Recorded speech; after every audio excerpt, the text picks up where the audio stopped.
Hello বন্ধুরা, আপনাদের সকলকে লিলি ফুড ব্লগে স্বাগত। তো বন্ধুরা, আমি অনেক দিন পর আমি আবার শুরু করেছি রান্না।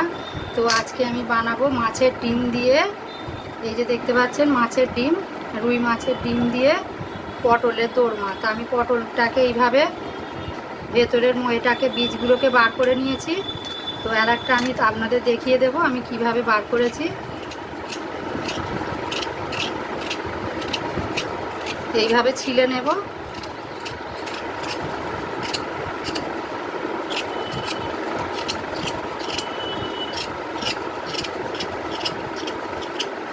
এইভাবে কুচে নিয়ে এটাকে আমি এই পেছন দিকটা সামান্য কাটবো, আর এদিকটা একটু বেশি করে কাটবো।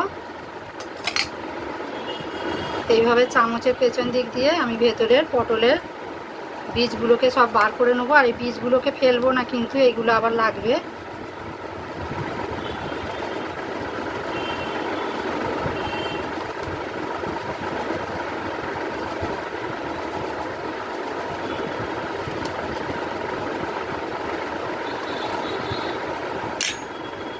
দেখে নিন, পুরো বীজটা বার করে নিয়েছি, পুরো পটলটা ফাঁকা হয়ে গেছে। এখন পটলগুলো আমি ধুয়ে নুন হলুদ মাখিয়ে ভাজা করে নেব।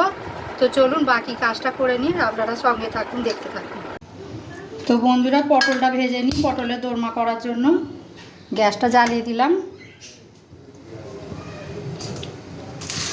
আর এই পটলে আমি একটু সামান্য নুন হলুদ মাখিয়ে নেব।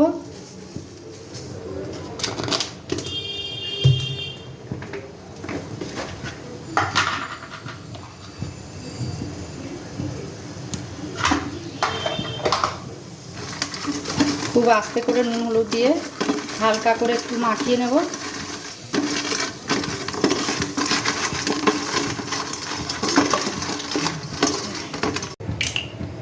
পটলটা ভাজার জন্য কড়াই গরম হয়ে গেছে, সরষের তেল দিয়ে দেবো।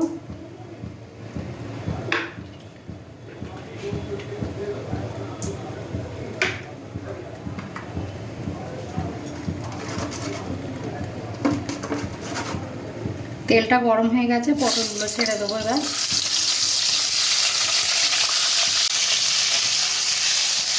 সামান্য একটু নাড়াচাড়া করে হালকা করে ভেজে নেব। দেখুন পটলটা ভাজা হয়ে গেছে, আমি এবার তুলে নেব।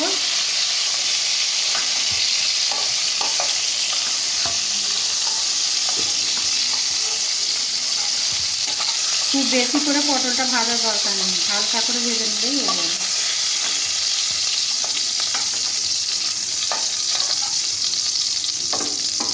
ওই একই তেলেতে আমি সামান্য একটু জিরে ফোড়ন দিয়ে দেবো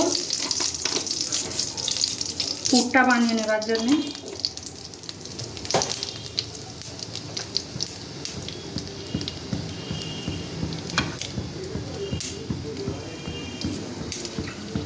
কুচিয়ে রাখা পেঁয়াজটা দিয়ে দিচ্ছি।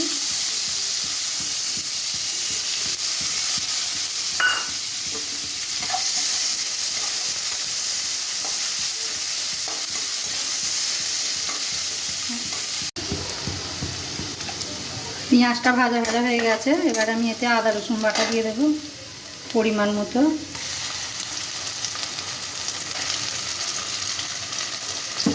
দিয়ে আমি আবার একটু নাড়াচাড়া করে নেব।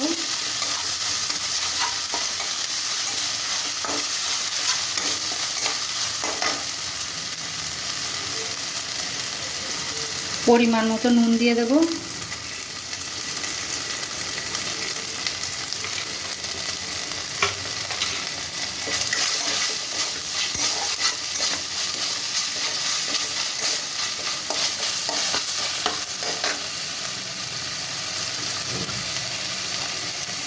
হলুদ গুঁড়ো দিয়ে দিচ্ছি,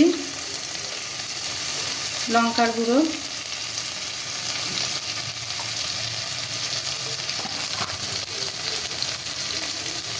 জিরে গুঁড়ো 1 চামচ,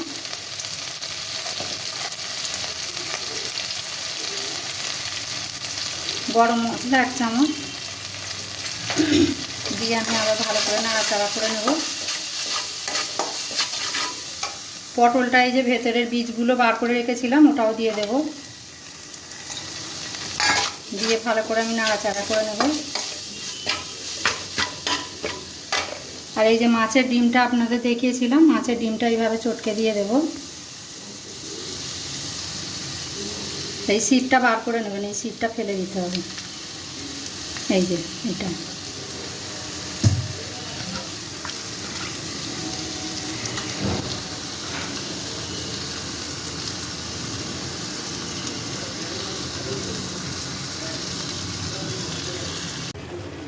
আর এই যে বন্ধুরা, আমি সিদ্ধ আলু দিচ্ছি না, কাঁচা আলুটাকে আমি গ্রেট করে নিয়েছি, এটাকে ধুয়ে নিয়ে আমি এই দিয়ে দিলাম। এখানে সিদ্ধ আলু চটকে দিলেও হবে, আমি সিদ্ধ আলু বদলে কাঁচা আলুকেই গ্রেট করে দিয়ে দিচ্ছি। দিয়ে এবার পুরটাকে সুন্দর করে নাড়াচাড়া করে নিতে হবে।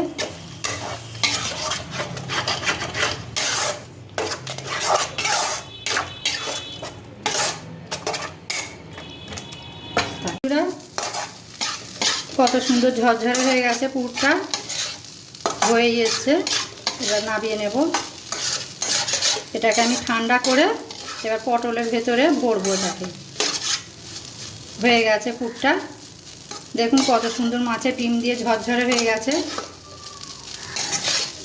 অনেকেই তো মাছের পুর দিয়ে বা চিংড়ি মাছ দিয়ে পটলের দোরমা বানিয়ে খেয়েছেন, তো একবার আমার মতো এরকম এইভাবে মাছের ডিম দিয়ে পুর বানিয়ে আপনারা পটলের দোরমা বানিয়ে খেয়ে দেখুন, আশা করি খুব ভালো লাগবে আপনাদের। হয়ে গেছে বন্ধুরা, দেখে নিন। এবার পটলের পুরগুলো আমি ভরে নেব। আমি বেশ কয়েকটা ভরে নিয়েছি আগে, আবার এরম চেপে চেপে সুন্দর করে ভেতরে একদম এরম আঙুল দিয়ে ঠেসে ঠেসে পুরটা দিয়ে দেবেন।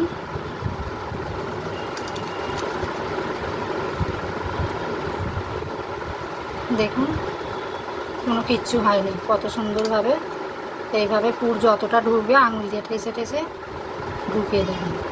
এইভাবে আমি সব পুরগুলো ভরে নেব।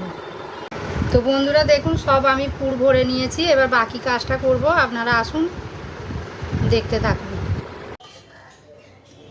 বন্ধুরা, পটলের দোরমা বানানোর জন্য কড়া চাপিয়ে দিয়েছি, আমি গ্যাসটাও অন করে নিলাম।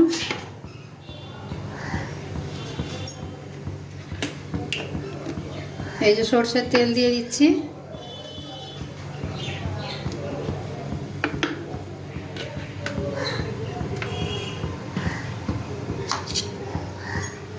ফোড়নের জন্য দিয়ে দিচ্ছি তেজপাতা, 3টে শুকনো লঙ্কা, আর এখানে দারচিনি, লবঙ্গ, ছোটো এলাচ, জিরে দিয়ে দিলাম ফোড়নে।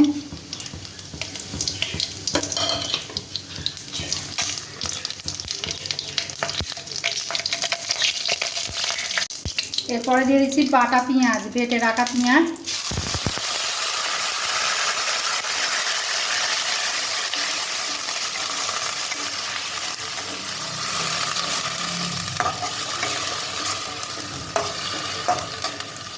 পেঁয়াজটা একটু ভাজা ভাজা করে নেব।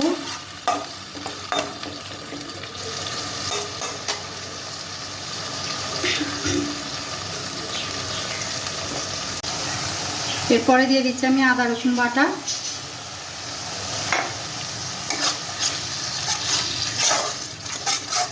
একটু নাড়াচাড়া করে দিয়ে দিচ্ছি টমেটো বাটাটা। এটা টমেটোটাকে আমি পেস্ট করে রেখেছি, দিয়ে দিলাম।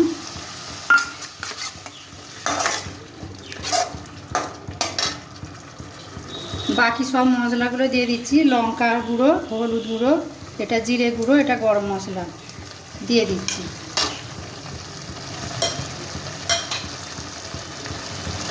আর দিয়ে দিলাম স্বাদ মতো লবণ।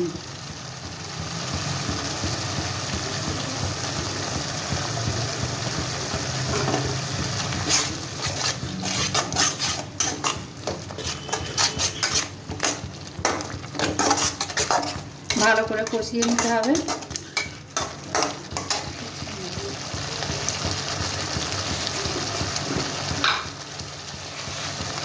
স্বাদটাকে বাড়ানোর জন্য আমি দিয়ে দিলাম সামান্য একটু চিনি।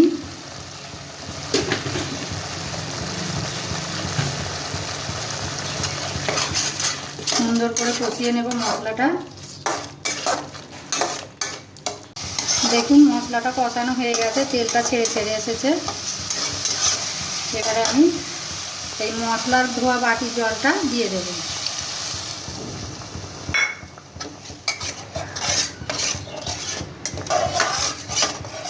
আর একটুখানি সামান্য জল দেব।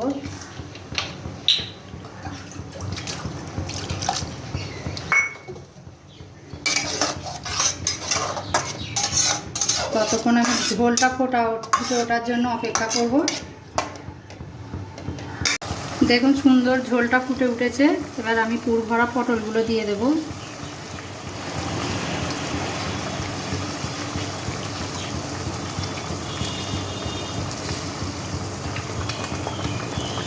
খুব সাবধানে দিতে হবে, না হলে ভেঙে যাবে।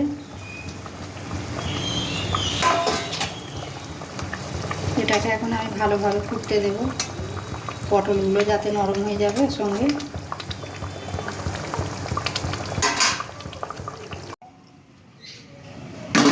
তো বন্ধুরা দেখে নিই হয়েছে কিনা। দেখুন কত সুন্দর হয়েছে পটলের দোরমাটা, একদম গ্রেভিটা গা মাখা হয়ে গেছে আমার এটা।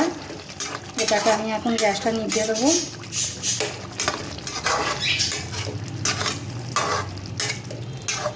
তো বন্ধুরা মাছের ডিম দিয়ে এইভাবে পটলের দোরমা আপনারা করে খাবেন। খেয়ে কেমন হয়েছে আমাকে অবশ্যই কমেন্টে জানাবেন। আর আমার ভিডিওটা যদি আপনাদের ভালো লেগে থাকে আপনারা লাইক, শেয়ার ও সাবস্ক্রাইব করে আপনারা আমাকে সাপোর্ট করবেন, যাতে আমি আরও নতুন নতুন ভিডিও নিয়ে আমি আপনাদের সামনে তুলে ধরতে পারি। আর আপনারাই পারেন আমার চ্যানেলটাকে এগিয়ে নিয়ে যাওয়ার জন্য। তো এখনকার মতো আমি ভিডিওটা এখানেই শেষ করছি। তো পরের দিন আবার অন্য কোনো নতুন ভিডিও নিয়ে আপনাদের সামনে হাজির হব।